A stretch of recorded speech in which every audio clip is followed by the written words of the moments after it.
네, 4박 6일간 동유럽 순방을 마친 윤석열 대통령이 귀국길 우크라이나를 전격 방문했습니다. 젤렌스키 대통령과 정상회담을 통해 안보, 인도, 재건 지원을 약속했습니다.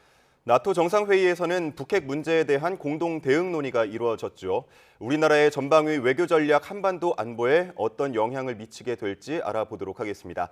조한범 통일연구원 연구위원, 김진아 한국외대 LD학과 교수 나오셨습니다. 두 분 안녕하십니까? 안녕하세요. 네, 어서 오십시오. 먼저 윤석열 대통령 우크라이나 방문 소식부터 좀 짚어보겠습니다. 4박 6일 리투아니아, 폴란드 순방 마무리한 뒤에 그야말로 전격 방문, 깜짝 방문이었습니다. 극비리에 추진이 된 것 같아요. 전격 깜짝 방문은 맞죠. 근데 이제 합리적으로 생각하면 네. 어느 정도 예상은 됐습니다. 네. 왜 그러냐면 지금 우크라이나 전쟁이 글로벌 안보 질서의 지금 핵심적인 화두인데 지금 주요국 정상 중에서 우크라이나를 방문하지 않은 정상은 거의 없어요. 기시다 총리만 하더라도 올 3월 달에 방문했거든요. 예. 거기다 리투아니아, 폴란드면은 우크라이나 접경이 붙어 있거든요. 예. 거기다 5월에는 우크라이나 대통령 영부인이 특사로 왔었죠. 예. 거기다가 나토 또 한미 이 동맹 협력이 강화되는 상황이기 때문에 우리로서는 지금 그렇다고 해서 우크라이나에 방문했던 정상들이 다 거기 병력을 파견한 사람 그런 대통령들이 아니거든요. 네. 그렇게 보면 여러 가지 우리 우크라이나와의 관계, 지금 우크라이나에 대한 지원, 전 세계에 대한 지원, 또 인도주의적 지원, 그다음에 또 이제 우크라이나 재건이라는 문제가 있거든요. 예. 거의 뭐 1,000조가 넘거든요. 그렇게 본다 그러면은 어느 정도 예상은 됐다. 그러나 보안이나 또 여러 가지 문제 때문에 극비리에 이제 방문한 형식을 취했다 이렇게 봐야겠죠. 예. 예. 어느 정도 예상이 된 방문이었다라고 말씀을 해주셨는데요. 김 교수님, 그러면 우크라이나에서 윤석열 대통령을 초청한 이유도 어느 정도 좀 예상 가능한 범위 내에 있겠습니까? 네, 그렇죠. 사실 모든 정상들이 다 방문을 하는 건 아니에요. 그런데 우리가 요즘 많이 얘기들 하는 AP4, 그러니까 아시아 태평양에 있는 미국의 4개 동맹국, 이 중에서 이미 아까 말씀하셨듯이 일본도 갔었고, 호주 총리가 작년 요맘때 갔어요. 7월에. 그때는 네. 마드리드에서 나토 정상회의가 있었는데 그때 네. 또 예고 없이 또 갔었거든요. 그때 네. 또 보안 때문에 아주 급하게 갔었는데, 그럼 다음 차례가 누구냐라는 그런 질문이 사실은 제기되고 있었던 상황이었고, 네. 그리고 아무래도 AP4라는 그런 감투를 한국이 쓰다 보니까 한국의 역할에 대한 기대감이 상당히 높았다라는 네. 거를 우크라이나에서 분명히 알고 있었을 겁니다. 근데 미국 그러니까 우크라이나 입장에서 봤을 때 일본 같은 경우에는 재정적 지원을 미국 다음으로 가장 많이 하는 나라예요.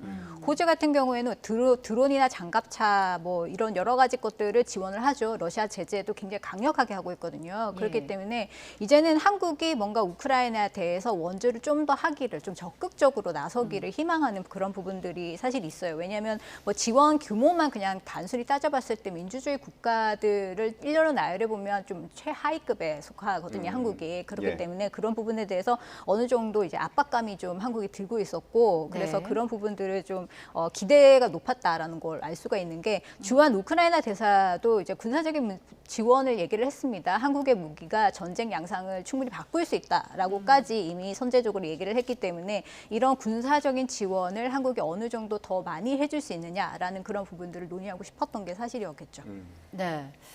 AP4 중에 하나로 어느 정도 역할을 해주길 여러 가지 정황 속에서 기대를 받았기 때문에 어떻게 보면 안 갈 수 없었던 그런 방문이라고 보신 것 같습니다. 과거 노무현, 박정희 전 대통령이 각각 이라크전 또 베트남전에 참전한 우리 장병들 위로하기 위해서 전쟁 중인 국가를 방문했던 전례가 있었는데 용산 대통령실에서는 우리 군이 참전하지 않은 전시 국가를 방문한 건 이번이 처음이다 이렇게 밝혔습니다. 이건 어떤 의미로 받아들여야 될까요? 이제 그때와는 한국 외교의 패러다임이 바뀌었습니다. 그러니까 지금 최근에 한국의 이상을 보면, 왜냐하면 나토 정상회의에 참석한 것도 윤 대통령이 처음이거든요. 네. 그렇게 보면 이제 이 윤석열 정부가 추구하는 게 글로벌 중추 국가거든요. 지금 보면 세계 10위권 내외 경제력, 네. 국방력은 뭐 5, 6위, 첨단 기술도 그 정도 되거든요. 그러니까 종합국력으로 본다고 그러면 이미 글로벌 국가로 올라섰거든요. 그러니까 글로벌 이슈에는 이제 한국이 빠지기가 어려워요. 그러니까 지역 국가가 아니라 이 글로벌 국가 한국형 세계 전략이 필요한 시점이거든요. 네. 그렇기 때문에 우크라이나 문제는 결국 우리 외교 주요 현안인 거고 예. 그리고 다른 국가 주요 국가들 정상들이 방문했어도 그 국가들이 무기를 지원했어도 병력은 파견한 국가가 단 한 명도 없어요. 예. 군사 고문단 정도는 어느 정도 하지만 병력을 파견한 국가는 없거든요. 예. 그러니까 우리가 이 전투 병력을 파견하지 않은 우크라이나 그런 거 전혀 이상하지 않고요. 네. 실제로 향후에 우리 한국 외교의 미래를 보더라도 이제 나토하고 협력 관계도 강화되고 있거든요. 나토는 아시아로 점점 더 영향력을 행사하고 있어요. 거꾸로 우리는 나토 쪽으로 영향력을 행사하고 있는 거거든요. 예. 그러니까 이 한국 외교가 이미 바뀌고 있다, 지형이. 따라서 이제 글로벌 이슈에 대한 우리의 참여 숙명입니다. 숙명이고 여기에서 어느 정도 전략적 이해관계를 관찰하느냐는 거고 그렇기 때문에 어느 정도 예정된 수순이고 사실은 여러 가지 면에서는 권리면서 한쪽은 또 우크라이나 문제는 의무감도 있다고 봐야겠죠, 우리에게는. 예. 네. 뭐 앞서서 예상이 가능했던 방문이었다. 그리고 좀 나아가서는 주변국들의 상황을 봤을 때 갈 수밖에 없는 상황이었다 정도로도 해석이 될 수 있을 것 같은데 그럼에도 대통령실 내부에서는 좀 반대 의견도 있었다고 전해지거든요. 반대를 했던 이유는 뭐 어떤 게 있었을까요? 일단 반대를 생각을 해보면은 이게 분쟁의 연료가 될 수 있다라는 부분. 이거는 마찬가지로 나토에서 나토 회원국으로 우크라이나를 받아줄까 말까를 가지고 유럽 국가들이 논쟁하는 것과 같은 이치일 거예요. 예. 그리고 또 하나는 불필요한 오해를 살 수도 있다라는 부분이죠. 아무래도 러시아의 이제 견제 이런 그런 부분들 의식을 했을 수도 있고요. 지금 분쟁 국가에는 무기를 지원하지 않는다라는 게 한국 정부의 원칙이기는 하지만 예. 지금 네. 여러 사방으로 지금 한국이 조금 더 군사 지원을 적극적으로 해라라는 요청이 들어오고 있기 때문에 이 정책을 언제까지 고수할 수 있을지가 아슬아슬해요.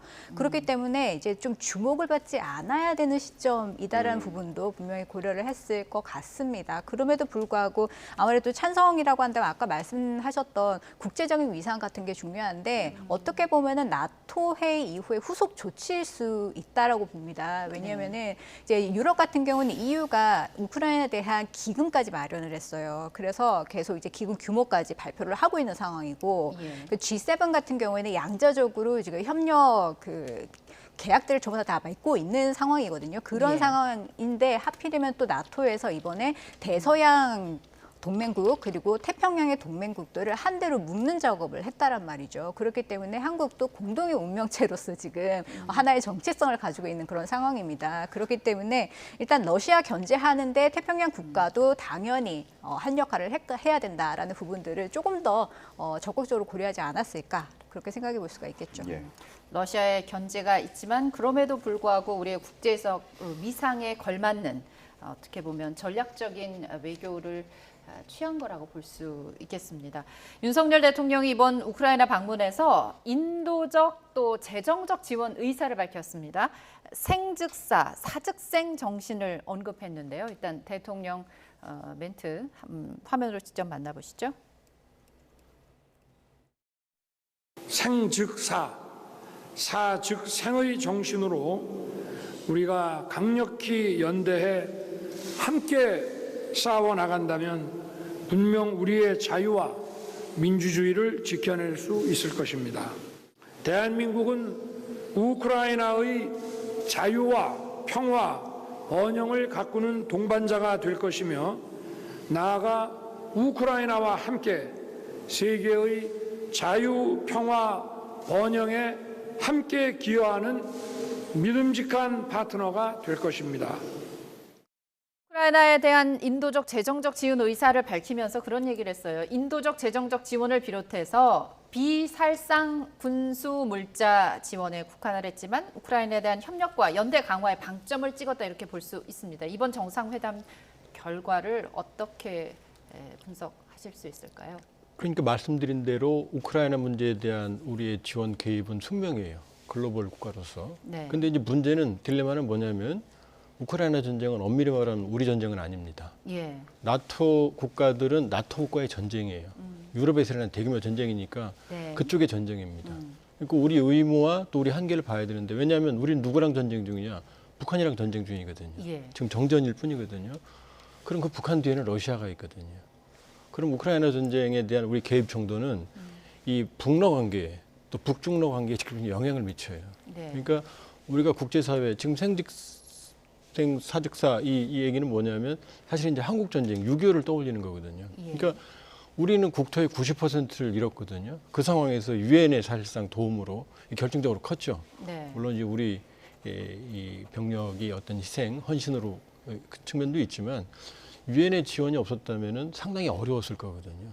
그럼 우리는 의무가 있는 거죠. 국제적인 문제에 대한 우리 의무를 이행해야 되는데 그럼 또 한반도 현실이라는 게 있거든요. 예. 그러니까 비살상 무기에 대한 지원에 그 레드라인을 넘기는 쉽지는 않을 겁니다. 예. 그러나 전폭적으로 또 우크라이나를 지원해야 되는 측면이 있거든요. 그러니까 그런 의지와 우리가 가지고 있는 구조적인 한계를 동시에 지금 말한 그런 내용을 담고 있는 이제 발언이 이 윤 대통령의 발언이라고 보고요. 또 하나는 이제 조심스럽게 보면 우크라이나 전쟁은 어느 한쪽이 승리하기가 어려운 전쟁이에요. 예. 아마 비극적으로 많은 희생을 잉태한 채 아마 잠정적인 휴전 상태로 갈 가능성이 높거든요. 예. 그럼 이제 양쪽 다 재건에 들어가야 되거든요. 네. 러시아도 대규모 재건이 필요하고 특히 이제 우크라이나 쪽에 피해가 집중됐기 때문에 그때의 경우는 이제 우리 국제적인 기여도 있지만 네. 또 경제적으로 우리가 참여할 수 있는 부분도 있거든요. 그러니까 우크라이나 문제에 대한 그런 의지를 반영한 발언을 하셨다 이렇게 봐야겠죠. 예. 네. 지금 재건 말씀을 해주셨는데 앞서서 폴란드와의 정상회담 때에도 이 재건 사업에 대한 협력을 약속한 바가 있고요. 이번 우크라이나 방문이 뭐 이에 대한 연장선상이다. 뭐 좀 그렇게 볼 수도 있을까요? 폴란드와의 우크라이나를 방문한 게. 네네.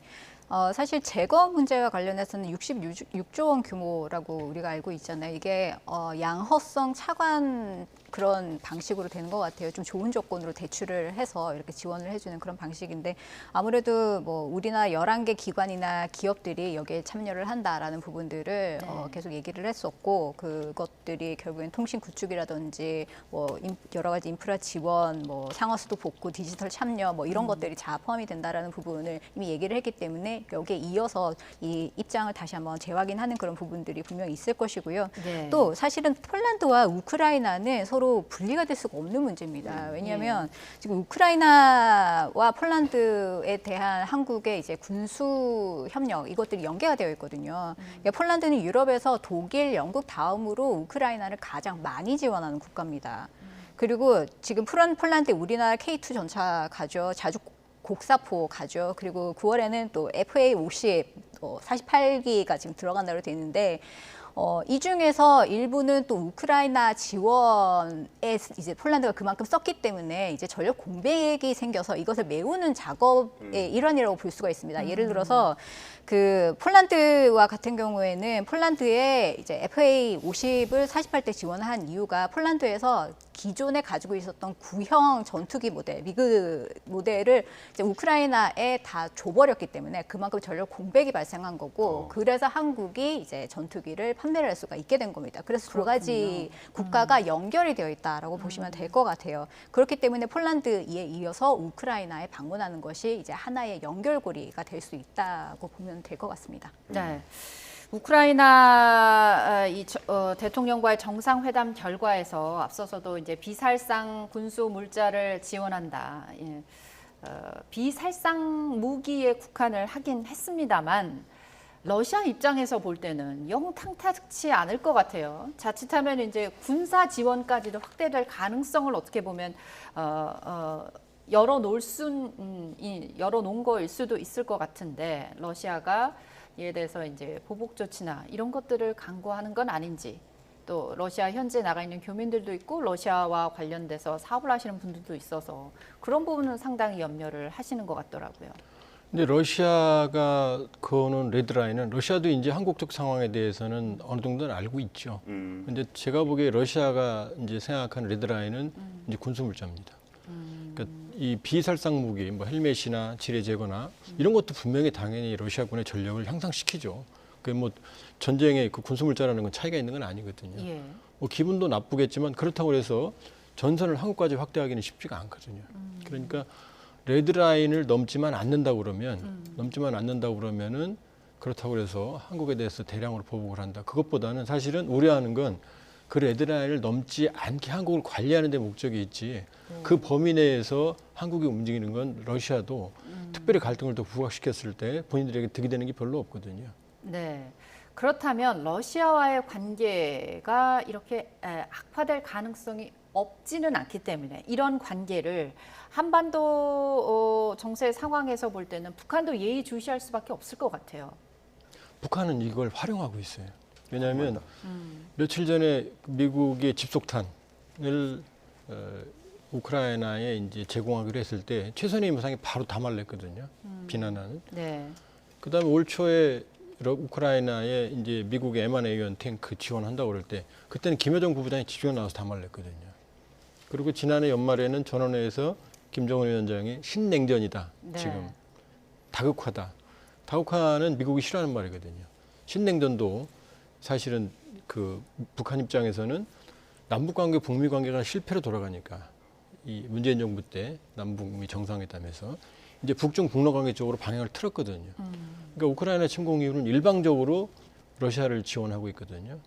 그리고 북러관계에서 최근에 상당히 밀접한 모양새를 보이고 있거든요. 그러니까 예. 이 남쪽으로 내려오는 남방 정책이 김정은 위원장이 실패하니까 다시 북방 정책으로 회귀하거든요. 그러니까 북한 입장에서는 이 상황을 통해서 한러 관계를 더 이간시키고 네. 본인들과의 관계를 더 강화시킴으로써 이걸 활용을 하는. 그러니까 이 상황을 지금 외교적으로 활용을 하려는 게 이제 북한의 입장이에요. 그렇군요. 알겠습니다.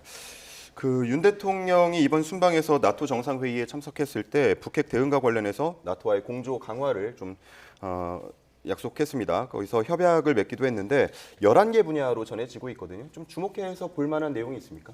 네, 이것이 결국에는 뭐 예정된 것이라고 볼 수가 있어요. 사실 나토에 우리가 파트너로서 시작을 한 게 2006년이고요. 예. 파트너십이라는 건 2012년부터 했어요. 근데 네. 이번에 맞춤형이라는 단어가 새롭게 들어가면서 네. 기존의 파트너십이 조금 업그레이드 됐다라고 보시면 되고, 그럼 뭐가 업그레이드 되느냐? 보다 좀 과제가 세분화가 되고, 그리고 이행 시기가 정확해졌다. 그래서 이제 좀 그런 부분이 다른 건데요. 네. 11개 협력 분야는 기존에 우리가 늘 하고 있었던 대테러 협력이라든지 사이버, 그리고 군축 비확산 이런 부분을 포함을 해가지고 여러 가지 뭐 신안보 여러 가지 영역들이 분명히 들어가고요.